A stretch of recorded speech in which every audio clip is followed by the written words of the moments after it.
Kalau jual beli itu tidak ada masalah, ada kredit, beda harga.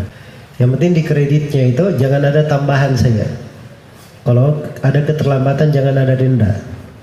Ya, jelas ya. Adapun kalau dia mengatakan misalnya mobil ini kalau cash 200 juta, kalau dicicil selama 1 tahun maka dia menjadi 240, itu tidak ada masalah. Menurut pendapat mayoritas ulama, bahkan sebagian ulama mengatakan itu adalah hal yang disepakati tentang bolehnya. Disepakati tentang bolehnya. Nah itu kalau jenis kreditnya antara dua pihak, pemilik barang dan orang yang mengkredit itu sendiri. Baik, dan terakhir di sini mungkin perlu saya jelaskan ya tentang kredit itu. Kredit itu kalau ditanya apa hukum kredit, jawabannya kredit itu ada yang dibolehkan, ada yang tidak dibolehkan. Saya tadi berbicara tentang sudut yang dibolehkan. Iya. Bagaimana bentuk-bentuknya? Ya mungkin saya bisa dekatkan ya, kredit itu kalau saya berikan gambaran ada 5 bentuk. Bentuk yang pertama namanya B.U. Taqsid. Iya. Nah, ini yang saya terangkan tadi tentang bolehnya itu. B.U. Taqsid. Jadi saya punya barang, ini saya katakan saya jual dengan harga 12 juta, dicicil selama 10 bulan. Setiap bulan bayar 1 juta. Maka ini tidak ada masalah. Yang kedua ada namanya al-inah. Jual beli dengan cara apa? Al-inah. Al-inah ini riba yang diharamkan. Ya, riba yang diharamkan. Bentuknya seperti sekarang ini. Ada showroom mobil, dia punya 2 divisi, ada bagian pembelian, ada bagian penjualan. Iya. Seorang si A dia masuk ke showroom ini, dia masuk di bagian pembelian, apa di bagian penjualan. Dia ambil mobil harganya 240 juta dengan cara kredit. Karena memang orang ini dia tidak perlu mobilnya, dia memang perlu duit 200 juta. Maka setelah selesai dia beli mobil ini, dia cicil 240 dengan akad yang sudah dipastikan sekian bulan. Nah dia pergi ke bagian pembelian, dia jual mobil itu lagi ke perusahaan yang sama. Ya, ini saya mobilnya saya mau jual, dia jual di sini 200 juta, dihargai 200 juta. Jadi sudah selisih berapa? 40 juta. Nah, ini yang disebut inah namanya. Jadi inah itu dia membeli barang secara kredit dari orang, lalu dia jual ke orang yang sama secara cash. Dia jual ke orang yang sama secara apa? Secara cash. Nah, ini disebut al-inah dan ini hukumnya haram. Yang ketiga ada namanya at-tawarruk, masalah at-tawarruk. Tawarruk ini dia menjual barang atau dia beli barang dari si A. Ya. Saya misalnya beli barang dari si A secara kredit. Lalu saya jual kepada si B, pihak yang ketiga, bukan kepada si A juga. Saya jual kepada si B, pihak yang ketiga. Ya.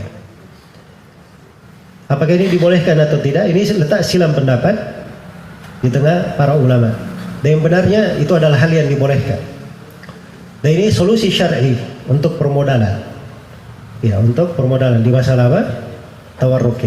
Jadi bedanya tipis ya antara yang pertama, yang kedua dan ketiga. Cuman dia jual kemana saja. Kalau yang dilarang tadi ini antara dua belah pihak. Ya, ada kredit dan ada penjualan antara kedua belah pihak. Kalau yang ketiga tadi dia jual ke pihak yang ketiga. Dia jual ke pihak yang ketiga. Masalah yang keempat, ini yang banyak terjadi sekarang ya. Masalah yang keempat namanya bai'ul murabahah lil amir bisyara'. Iya. Saya tidak punya duit. Saya ingin mobil. Saya ingin mobil, saya datang pergi kepada si A. Saya katakan kepada si A, tolong belikan mobil itu. Harganya 240 juta. Saya ingin cicil 1 juta, saya ingin cicil 10 juta per bulan. Berarti selama 2 tahun ya. Ya. Harganya 200 juta kalau cash. Tapi saya bilang kepada si A, kau beli mobil itu, nanti saya cicil kepada kamu 240 juta. Kata si A, nggak ada masalah. Ya, dia pergi beli mobil itu. Terus saya cicil dari si A. Ini boleh atau tidak? Ya, ini yang sekarang yang hampir di setiap penjualan itu seperti ini bentuknya. Ya, penjual motor, penjual mobil dia tidak mengkreditkan, tapi ada pihak yang ketiga, leasing ya, yang mengkreditkan. Ini boleh atau tidak? Ini juga letak silam pendapat di tengah para ulama, khususnya di masa sekarang, sebab ini banyak terjadi di masa sekarang. Dan yang benarnya itu boleh dengan 3 syarat. Boleh dengan 3 syarat. Syarat yang pertama, pihak pemodal dia beli barang itu dulu cash. Dia beli barang itu dulu, dia miliki dahulu, baru setelah itu transaksi dengan pihak pemesan. Jelas ya? Itu syarat yang pertama. Jadi dia miliki dulu barang, supaya dia jangan jatuh di dalam larangan menjual sesuatu yang bukan miliknya. Kemudian syarat yang kedua, kalau terjadi kerugian atau terjadi sesuatu pada saat proses pembelian, maka itu tanggungan si pemodal. Saya datang kepada Sia, belikan saya mobil tadi itu yang 200 juta. Sia pergi beli, ya. Begitu selesai dibeli oleh Sia, dibawa ke rumahnya, tengah jalan ternyata mobilnya kecelakaan. Saya belum transaksi dengan Sia, maka di sini yang menanggung kerugian itu adalah Sia. Jangan dibebankan ke saya, harus dia menanggungnya.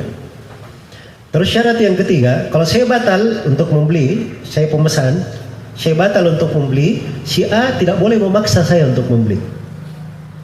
Dia boleh memaksa untuk membeli. Nah, itu baru pebisnis namanya. Ya enggak apa-apa, kamu beli, enggak ada masalah. Orang lain bisa saya jual kepada orang lain. Itu kan pebisnis. Tapi kalau diharuskan saya membeli, nah itu masalah riba di situ. Dia cari keuntungan saja. Jelas ya? Jadi dengan 3 syarat ini dibolehkan. Nah, ini letak kekeliruan leasing sekarang ini. Belum lagi dia bayar kepada pihak dealernya, dia sudah bikin akad tanda tangan. Jadi orang yang mau beli motor, mobil tanda tangan dulu, tanda tangan semua. Sudah lengkap? Ya sudah. Nanti besok motornya datang. Dia baru selesaikan proses dengan dealer tersebut. Ini sudah bikin akad, namanya menjual sesuatu yang bukan miliknya, yang belum menjadi miliknya, dan itu hukumnya haram. Jadi diingat ya, 3 syarat untuk bentuk yang kompeten. 3 syarat. Syarat yang pertama apa tadi? Harus dia miliki.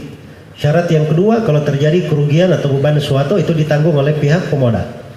Ya, sebelum terjadi transaksi. Kemudian yang keempat, yang ketiga, kalau pihak pemesan batal, tidak boleh untuk dia apa? Untuk dipaksa membelinya. Baik, itu 3 syarat. Bentuk yang kelima dari kredit di masa ini disebut dengan nama al-ijaru al-muntahi bit-tamlik. Penyewaan yang berakhir dengan kepemilikan. Iya. Nah, ini kadang atau kebanyakannya dipakai untuk alat-alat berat ya. Misalnya perusahaan ya sewa pembangkit listrik atau apa begitu. Ya, nanti ini dia sewa sekian 5 tahun. Kalau genap 5 tahun berubah menjadi kepemilikan perusahaan itu. Ya. Kalau yang ringan-ringan ada pada sebagian perusahaan taksi ya.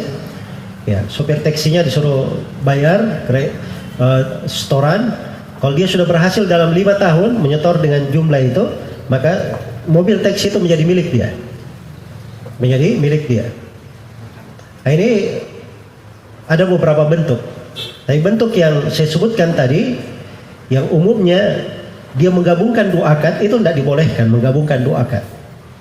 Jadi akadnya penyewaan, setelah itu berakhir dengan pemberian atau penjualan. Nah, itu menggabungkan 2 akad namanya. Dan itu adalah hal yang tidak dibolehkan. Ya, tapi ada sebagian bentuk yang dibolehkan, dan itu ada rincian-rinciannya. Hanya saja saya ingin memberi gambarannya bahwa bentuk kredit itu banyak, bukan hanya satu jenis saja. Wallahu ta'ala. Dakwah semampumu.